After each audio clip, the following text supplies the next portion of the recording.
Hello, ഒരു മുട്ടപ്പത്തിരി കഴിച്ചാലോ? അത് നോക്കാം. നമ്മളിവിടെ ആട്ടപ്പൊടിയാണ് എടുത്തിരിക്കുന്നത്. അതിൻ്റെ അകത്തേക്ക് ഉപ്പ്, ഒരു കോഴിമുട്ട പൊട്ടിച്ചത്, പിന്നെ കുറച്ച് വെള്ളം കൂടി ചേർത്ത് നന്നായിട്ട് മിക്സ് ചെയ്ത് ഒരു ദോശമാവിൻ്റെ പാകത്തിന് നമുക്ക് എടുക്കാം. എന്നിട്ട് നമ്മൾ അതിൻ്റെ അകത്ത് കട്ടയും ഒന്നും പാടില്ല, നല്ല സ്മൂത്തായിട്ട് വേണം ഇരിക്കാനായിട്ട്.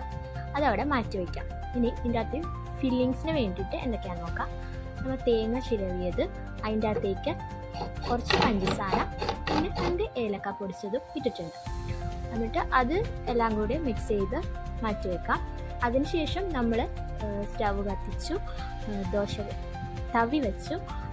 അതിൻ്റെ അകത്തേക്ക് ബട്ടറാണ് ഞാനിപ്പോൾ ഒഴിച്ചിട്ടുള്ളത്. നിങ്ങൾക്ക് നെയ്യോ അങ്ങനെ എന്തെങ്കിലും യൂസ് ചെയ്യാം. എന്നിട്ട് അതിൻ്റെ അകത്തേക്ക് നമ്മുടെ മാവ് ഒഴിച്ച് കൊടുത്തു. തേങ്ങ ഫില്ലിങ്സ് അത് വെച്ച് കൊടുക്കുക. എന്നിട്ട് നന്നായിട്ട് റോൾ ചെയ്ത് കൊടുക്കുക.